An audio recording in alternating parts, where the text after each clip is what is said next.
To scale Azure SQL Managed Identity, you first need to understand what managed identity is and how it works in Azure SQL. A managed identity is a secure way to manage credentials for Azure services, including Azure SQL. Step 1 is to enable the managed identity for your Azure SQL database. You can do this by going to the Azure portal, navigating to your Azure SQL database, and clicking on the Managed Identity option under the Settings menu. Once you have enabled Managed Identity, you can then assign the necessary permissions to the identity. This can be done by going to the Azure Role-Based Access Control section and assigning the appropriate roles to the managed identity. The next step is to configure the connection string for your application to use the managed identity.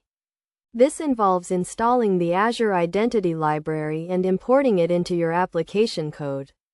You can then use the default Azure Credential class to authenticate to Azure SQL using the managed identity. When scaling Azure SQL Managed Identity, it is essential to consider the security and access control implications. You should ensure that the managed identity has the necessary permissions to access the required resources and that access is restricted to only those resources that are necessary. Best practices for scaling Azure SQL Managed Identity include monitoring and logging the activity of the managed identity, regularly reviewing and updating the permissions assigned to the identity, and using least privilege access to minimize the risk of security breaches.